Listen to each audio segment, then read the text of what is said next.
अरिहन्ताणम् नमो सिद्धाणम्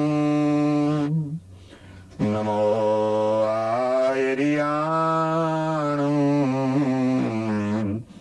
नमो वज्रायाणम् नमो लोये सव्वसाहोणम्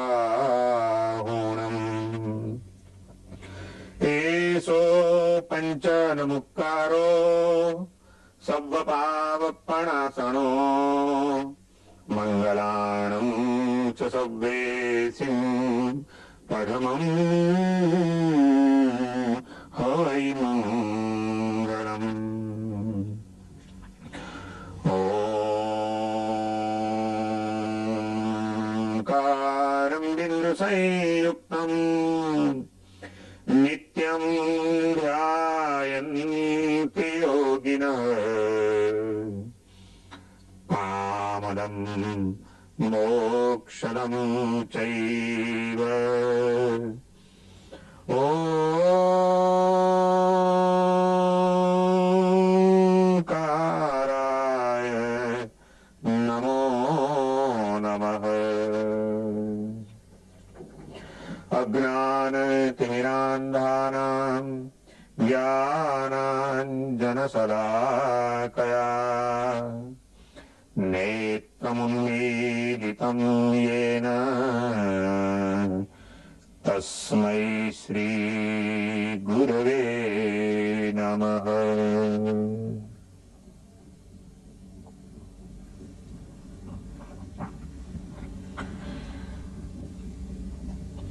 एक कवि ने कहा, जो जागत है वो पावत है, जो सोवत है वो खोवत है।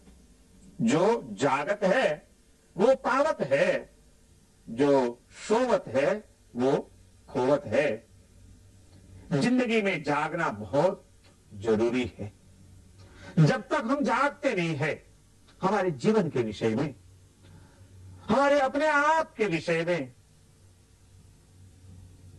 जब तक हम जागते नहीं है, मोह की नींद में सोए रहते हैं, तब तक हमारे जीवन का विकास बिल्कुल असंभव है।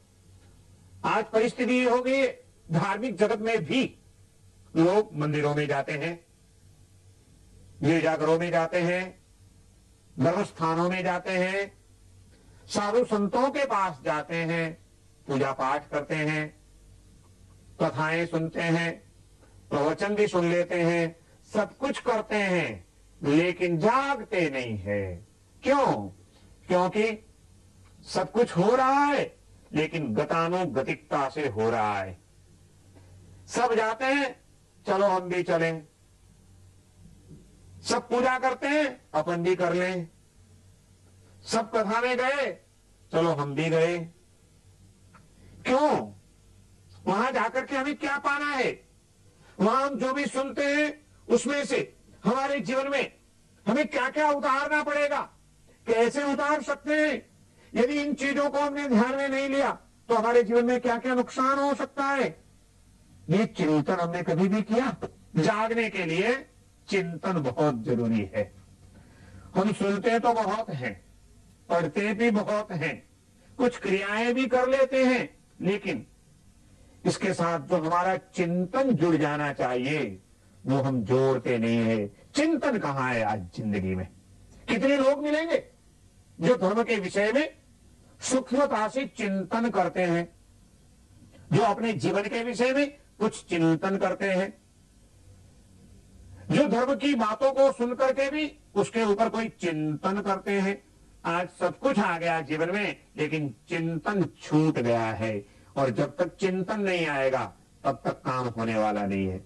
हम भले हजारों प्रवचन सुन लें, कई बार कथाओं में जाकर के सप्ताह सुने, लेकिन हमारा कल्याण मुश्किल है यदि जो हम सुन रहे हैं, जहां हम जा रहे हैं, जो कुछ हमारे जीवन में घट रहा है, उन विषयों में हमने यदि कोई चिंतन नहीं किया तो जो चिंतन करते हैं उनको एक छोटी सी घटना भी जगाने के लिए काफी है। और जो जो चिंतन ही नहीं करते हैं, वो कितने भी प्रवचन सुने फिर भी सोए ही रहेंगे, उनको जगाना बड़ी मुश्किल का काम है। मुझे महाराष्ट्र के संत एकनाथ की याद आती है। एकनाथ जी संत बने, इसके पीछे यदि कोई योगदान है किसी चीज का, तो मुझे लगता है उनके जीवन में उन्होंने जो चिंतन किया और उनको जो सदगुरु की प्राप्ति हुई, इन दोनों चीजों ने एकनाथ जी को संत एकनाथ बना दिया। एकनाथ जी के जीवन की बचपन की एक घटना है। जब छोटे थे एकनाथ जी, तब किसी बड़ा मंदिर था, किसी महंत का मठ था। उस मठ का जो मंदिर था, उस मंदिर में एकनाथ जी पुजारी के रूप में काम कर रहे हैं। मंदिर की सफाई रखना, पूजा पाठ करना, दर्शनार्थी भक्तों की सेवा करना, रोज रोज का जो भी हिसाब हो थोड़ा बहुत मंदिर का, वो ध्यान से संभालना, ये सारा काम एकनाथ जी बड़ी निष्ठा के साथ, बड़ी प्रामाणिकता के साथ कर रहे हैं और उनका समय बीत रहा है।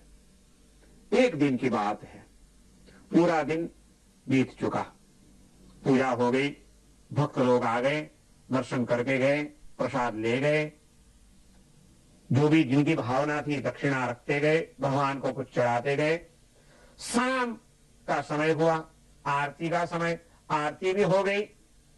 अब मंदिर को बंद करना है, लेकिन रोज का जो नित्य क्रम था उस मुताबिक रोज रोज का जो हिसाब, वो हिसाब पूरा व्यवस्थित करके एकनाथ जी अपने गुरु को, मंदिर के महंत को रोज सौंप देते थे।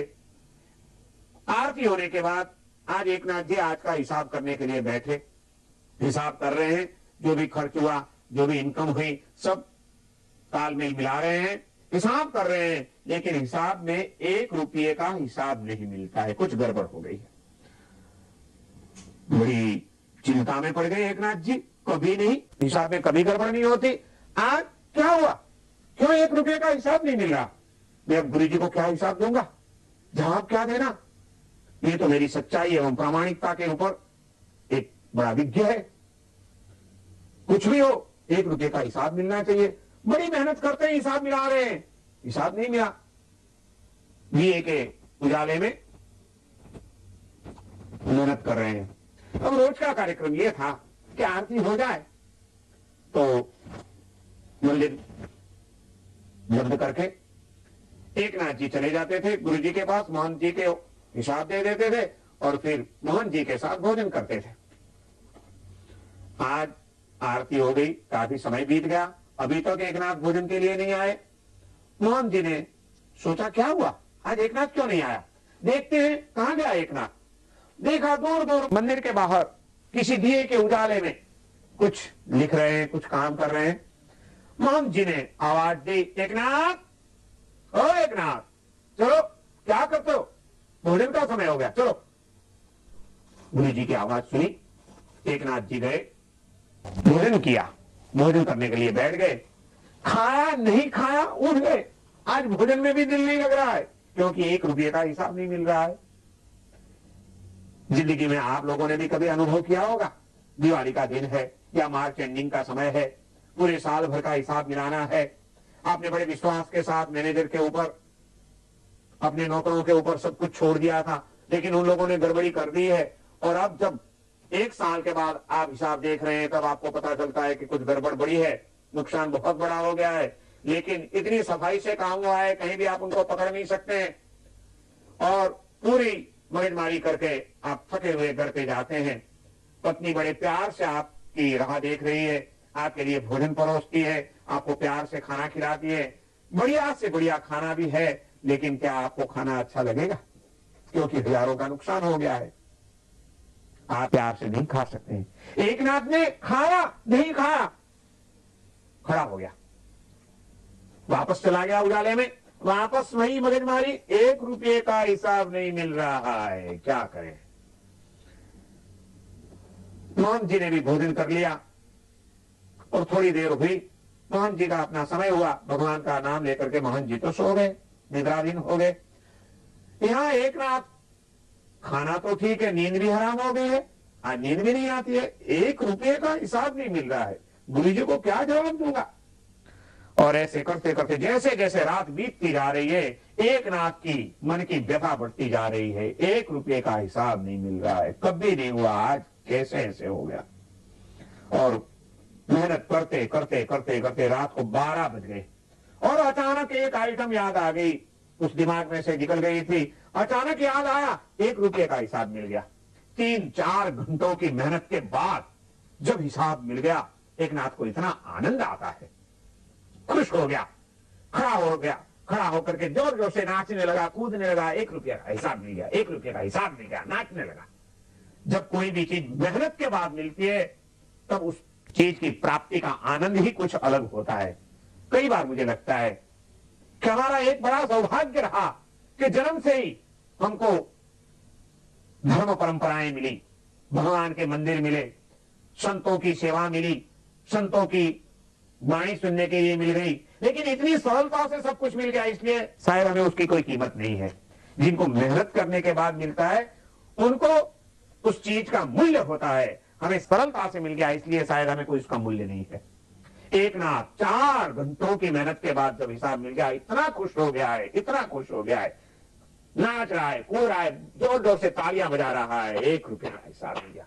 रात को 12 बजे हैं, बिल्कुल सुनसान शांति लगी हुई है वातावरण में, और उसमें एक नाथ का नाचना, कूदना, तालियां बजाना। महंत जी जाग गए। महंत जी देखा ये आवाज कहां से आ रही है, वापस देखा तो मंदिर के एक कोने में एक नाथ अकेला अकेला नाच रहा है, कूद रहा है। महंत जी ने सोचा कि क्या बात है, ये रात को 12 बजे अकेला अकेला नाच रहा है, कहीं पागल तो नहीं हो गया। अरे आज उसका खाने में भी कोई दिमाग नहीं लगता था, खोया खोया सा लगता था, और अब रात को 1 बजे नाच रहा है, कूद रहा है, जरूर कुछ पागल हो गया लगता है। मोहन जी ने वापस आवाज दी, एक नाथ क्या करता है। और जैसे ही गुरु जी की आवाज सुनी, एक नाथ भागा, मुट्ठी बंद करते भागा, सीधा गुरु जी के पास गया और गुरु जी को कहता है, इतना हर्ष समा नहीं रहा है मन में, कहता है गुरु जी 1 रुपये का हिसाब मिल गया, गुरु जी 1 रुपये का हिसाब मिल गया। इतना हर्ष से भरा हुआ कहता है, गुरु जी 1 रुपये का हिसाब मिल गया।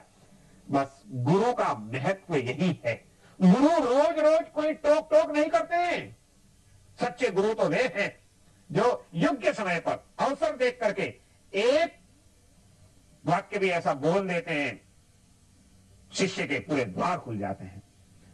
जब एक नाथ आकर के खुश होकर के कहता है, गुरु जी 1 रुपये का हिसाब मिल गया, तब महंत जी कहते हैं कि एक नाथ 1 रुपये का हिसाब मिल गया तो इतना आनंद आ गया तुझे, अनादि काल से बिगड़ा हुआ अपना हिसाब मिल जाए तो कितना आनंद आ जाए। गुरु ये तो ये कह करके वापस सो गए, लेकिन एक नाथ की नींद वापस आराम हो गई। वो सोचने लगा कि गुरु जी ने क्या कहा, अनादि काल से बिगड़ा हुआ अपना हिसाब मिल जाए तो कितना आनंद आ जाए। हाँ, बात तो बिल्कुल सही है, अनादि काल से अपना हिसाब बिगड़ गया है, आखिर में तो मेरी आत्मा भी परमात्मा की तरफ पवित्र है, लेकिन आज हिसाब गड़बड़ में पड़ गया है। अनंत शक्ति, अनंत आनंद, अनंत सुख, अनंत ज्ञान का स्वामी है मेरी आत्मा, लेकिन आज सुख की जगह दुख, आनंद की जगह उद्वेग, ज्ञान की जगह अज्ञान से भरा हुआ मेरा जीवन क्यों ऐसा हो गया, मेरा हिसाब कहीं बिगड़ गया है। गुरु जी ने बिल्कुल ठीक कहा, अनादि काल से बिगड़ा हुआ अपना हिसाब मिल जाए तो कितना आनंद आ जाए। बस गुरु जी का एक ही वाक्य चिंतन शुरू हो गया एक नाथ के मन में। और मैं आपको यही कहना चाहता हूं कि आप कितने प्रवचन सुनते हैं ये महत्वपूर्ण नहीं है, लेकिन जो भी सुनते हैं उस चीज के ऊपर आप कितना चिंतन करते हैं ये चीज महत्व की है।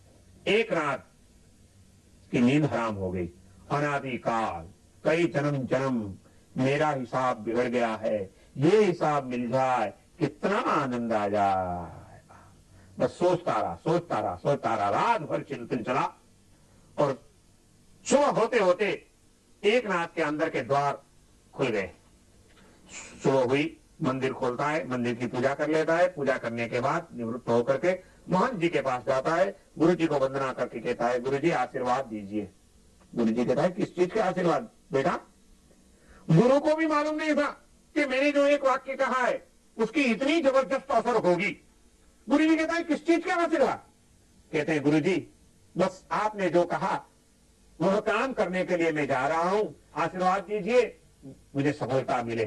अनादिकाल से हिसाब बिगड़ गया है, अब मैं साधना मुझे करनी है, बिगड़े हुए हिसाब को ठीक करना है, गुरु जी आशीर्वाद दीजिए। और इतिहास कहता है कि पुजारी एकनाथ उस दिन पुजारी में से संत एकनाथ बन गए, जंगलों में गए, साधना का यज्ञ उन्होंने शुरू किया, ध्यान लगाया, अपने आप में अंदर उतर गए और उन्होंने जो दिव्य ज्ञान प्राप्त किया, जो प्रकाश प्राप्त किया, उसको पूरी दुनिया के सामने जब उन्होंने रखा, दुनिया चकित हो गई। कहां एक सामान्य व्यक्ति के रूप में जीवन जीने वाले एकनाथ, एक पुजारी, और कहां एक हजारों लोगों को नई दृष्टि देने वाले महान पवित्र संत एकनाथ। लेकिन एकनाथ क्यों बने, कैसे बने, किसने बनाया उनको पुजारी में से संत? आपको कहना ही होगा चिंतन। उन्होंने चिंतन किया, छोटी सी घटना के ऊपर भी चिंतन किया। 1 रुपये का हिसाब मिल गया तो इतना आनंद आ गया, अनादि काल से बिगड़ा हुआ अपना हिसाब मिल जाए तो कितना आनंद आ जाए। बस एक ही वाक्य गुरु का एकनाथ को जगाने के लिए सक्षम बन गया। हम भी प्रवचन तो बहुत सुनते हैं, लेकिन हम कभी भी चिंतन नहीं करते हैं उन वाक्यों के ऊपर, उन घटनाओं के ऊपर हमने कभी चिंतन नहीं किया। यदि चिंतन करते तो जरूर हमारे जीवन में एक परिवर्तन आ जाता। गुरु का एक वाक्य एकनाथ को जगाने के लिए समर्थ बन गया। पत्नी का एक वाक्य तुलसीदास जी को जगाने के लिए सक्षम बन गया। स्त्री के प्रति जो वासना थी, जो आसक्ति थी, उस आसक्ति से भरे हुए तुलसीदास को जब समय पर उनकी पत्नी रत्नावली ने एक वाक्य सुनाई दिया, एक ही वाक्य कह दिया।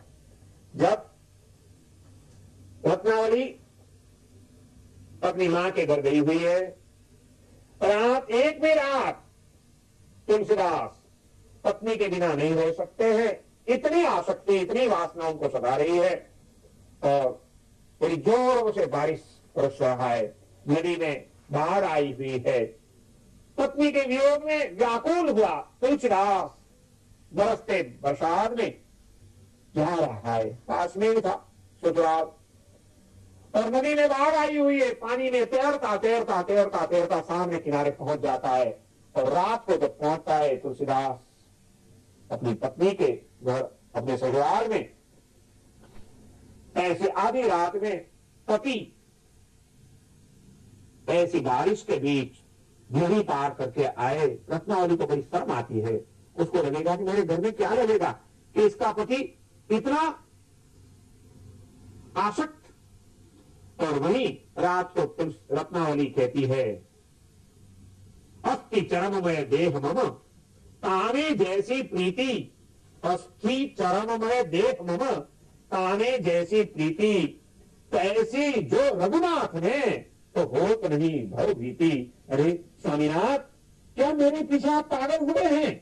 जितना प्यार, जितना मोह मुझ में आपने रखा है, यदि इतना ही प्यार, इतना विश्वास, इतनी श्रद्धा, इतना लगाव आपने भगवान रामचंद्र जी में लगा दिया होता तो भव का भय हट जाता, आपका कल्याण हो जाता। क्या इसके पीछे आप पड़े हो? बस पत्नी का एक ही वाक्य, रत्नावली का एक ही वाक्य, तुलसीदास जी के दिमाग में चिंतन शुरू हो गया और पत्नी के पीछे पागल तुलसीदास, महान नाम भक्त तुलसीदास हो गए, संत तुलसीदास हो गए। और इस विश्व को रामायण की एक भेंट मिली।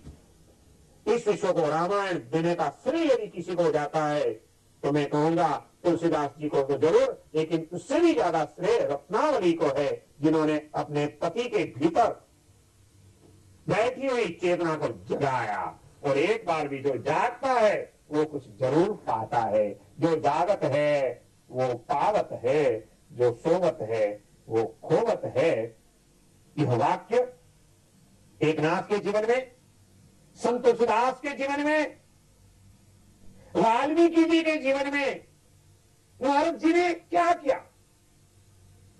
लालिया लुटेरा तो संत वाल्मीकि कैसे बन गया? उसको वाल्मीकि बनाने वाले यदि कोई है तो नारद जी हैं, और उनका एक वाक्य है। लेकिन वाक्य तो हमें भी बहुत मिलते हैं। हम हजारों व्याख्यान सुन लेते हैं, प्रवचन सुन लेते हैं, लेकिन हम जागे नहीं, क्योंकि हम मात्र सुनते रहते हैं। सुनना हमारा काम, लेना देना गंडू का नाम। हमको क्या लेना देना? महाराज तो सब कुछ देने के लिए बैठे हैं। महाराज जी आपकी बात आपके पास रखिए, हम तो बड़े साहूकार हैं, हम कुछ भी नहीं लेंगे, आपकी बात आपको ही देके हम वापस चले जाएंगे। ऐसे साहूकारों के जमाने में आज जरूरत है हम जो सुनते हैं उसके ऊपर थोड़ा सा चिंतन करें। चिंतन बहुत जरूरी है, जीवन के साथ उसका तालमेल बिठाएं, और जिस दिन हम हमारे मन में चिंतन शुरू कर देंगे उस दिन हमारी आत्मा जग जाएगी। जागना जरूरी है, और एक बार जग गई हमारी आत्मा तो जरूर कुछ न कुछ पा लेगी। इस जीवन में यदि कुछ पाना है तो जागना होगा, और जागना है तो चिंतन करना होगा। आओ हम भी चिंतन की यात्रा शुरू करें, हमारे जीवन में चिंतन यात्रा शुरू करें। तत्व ज्ञानियों की बातों के ऊपर, जीवन में घटती हुई घटनाओं के ऊपर, छोटी छोटी सी बातों के ऊपर भी हम तो गहराई से चिंतन करेंगे, तब उसमें से हमें कोई न कोई तत्व ज्ञान के रहस्य प्राप्त हो जाएंगे, और ऐसे रहस्य के किरण हमें हमेशा मिलते रहें और हमारे जीवन को प्रकाशित करते रहें। यही भावना के साथ मेरे वक्तव्य को यही विराम देता हुआ, ओम शांति शांति शांति, सबके कल्याण के लिए आशीर्वाद, शुभेच्छा।